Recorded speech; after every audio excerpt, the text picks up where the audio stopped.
Bonjour à toutes et à tous, et bienvenue dans ce tout premier épisode de notre podcast dédié à l'analyse du comportement verbal, ou VBA.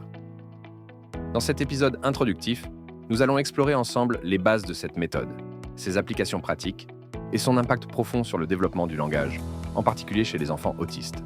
Si vous êtes un éducateur, un thérapeute, ou tout simplement quelqu'un qui s'intéresse à la compréhension du langage d'une manière nouvelle, vous êtes au bon endroit. Avant de plonger dans les applications et les bénéfices de la VBA, commençons par comprendre ce qu'est réellement cette méthode. Le terme analyse du comportement verbal a été introduit par le psychologue B.F. Skinner dans son ouvrage Verbal Behavior, publié en 1957. Contrairement à la linguistique traditionnelle, qui se concentre sur la structure du langage, Skinner a vu le langage comme un ensemble de comportements. Ces comportements sont appris et renforcés à travers des interactions avec notre environnement. Autrement dit, le langage n'est pas simplement une série de mots ou de règles grammaticales, mais plutôt un ensemble de réponses à des stimuli spécifiques. La VBA se divise en plusieurs catégories, dont certaines des plus importantes sont les mandes, les tacts, les intraverbaux et les échos. Mais qu'est-ce que cela signifie réellement pour nous dans le quotidien? Commençons par les mandes. Un mande est une demande ou une requête. Par exemple, un enfant qui dit « eau » parce qu'il a soif est en train de faire un mande. Ce comportement est motivé par un besoin ou un désir spécifique, et c'est un élément clé de l'acquisition du langage dans la VBA. Les mandes sont souvent renforcées par la satisfaction de ce besoin, ce qui encourage l'enfant à utiliser le langage pour obtenir ce qu'il veut. Ensuite, il y a les tacts. Un tact est une réponse à un stimulus qui ne concerne pas une demande, mais plutôt une observation. Par exemple, si un enfant regarde un chien et dit « chien », il est en train de faire un tact, en nommant ce qu'il voit. Les tacts sont cruciaux pour développer des compétences en vocabulaire et pour aider l'enfant à mieux comprendre et interagir avec son environnement. Les intraverbaux, eux, sont des réponses verbales à des questions ou des déclarations. Par exemple, si quelqu'un dit « Comment ça va ?», la réponse de l'enfant pourrait être « Bien ». Les intraverbaux sont essentiels pour développer des compétences sociales et conversationnelles. Et enfin, les échos, qui sont des répétitions de mots ou de phrases que l'on entend. Quand un enfant répète « Bonjour », il s'agit d'un écho. Bien que cela puisse sembler simple, les échos sont un excellent point de départ pour aider les enfants à apprendre à communiquer. Alors, comment cette théorie se traduit-elle dans la pratique, surtout pour les enfants autistes? La VBA a révolutionné la manière dont nous abordons l'enseignement et le développement du langage chez les enfants, présentant des troubles du spectre autistique.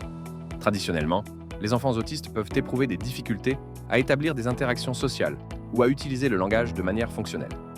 La VBA, en se concentrant sur l'enseignement du langage, à travers des comportements et des renforcements, aide à doter ces enfants des outils nécessaires pour exprimer leurs besoins et interagir avec leur environnement. Prenons un exemple. Un enfant qui ne parle pas encore ou qui a un vocabulaire limité pourrait apprendre à dire « eau » pour demander à boire. Le thérapeute va alors renforcer cette demande en lui donnant de l'eau chaque fois qu'il la prononce. Et progressivement, l'enfant va commencer à utiliser d'autres mots pour exprimer d'autres besoins. Ainsi, il devient capable de s'exprimer de manière plus efficace et autonome. Mais l'impact de la VBA ne se limite pas à simplement apprendre à un enfant à demander de l'eau ou des bonbons. La VBA permet également d'élargir ses capacités à comprendre et utiliser des phrases plus complexes, à améliorer ses interactions sociales et à développer des compétences d'autonomie dans la vie quotidienne. Ce qui est fascinant, c'est que la VBA ne s'arrête pas seulement à l'enseignement de vocabulaire. Elle s'applique également à la façon dont l'enfant apprend à s'engager dans des conversations. Peu à peu, il comprend que le langage peut être utilisé pour poser des questions, donner des instructions, et même pour jouer et se divertir avec d'autres. Un autre aspect clé de la VBA est l'utilisation du renforcement positif. Au lieu de se concentrer uniquement sur la correction des comportements indésirables, cette méthode met l'accent sur la récompense des comportements appropriés, renforçant ainsi les bonnes pratiques et motivant l'enfant à répéter des comportements de communication plus adaptés. Pour résumer, l'analyse du comportement verbal, ou VBA, est bien plus qu'une simple méthode pour enseigner des mots. C'est une approche structurée et fondée sur des principes scientifiques pour aider les enfants, en particulier ceux qui ont des troubles du spectre autistique, à développer leurs compétences linguistiques et à améliorer leur qualité de vie. Merci de nous avoir écoutés dans cet épisode. N'hésitez pas à vous abonner, à laisser un commentaire et à partager cet épisode avec vos amis et collègues. À bientôt pour un nouvel épisode de notre podcast. D'ici là, prenez soin de vous et de ceux qui vous entourent.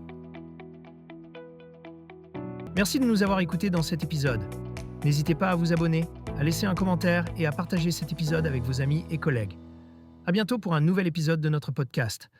D'ici là, prenez soin de vous et de ceux qui vous entourent. Merci de nous avoir écoutés dans cet épisode. N'hésitez pas à vous abonner, à laisser un commentaire et à partager cet épisode avec vos amis et collègues. Merci de nous avoir écoutés dans cet épisode. N'hésitez pas à vous abonner, à laisser un commentaire et à partager cet épisode avec vos amis et collègues. À bientôt pour un nouvel épisode de notre podcast. D'ici là, prenez soin de vous et de ceux qui vous entourent.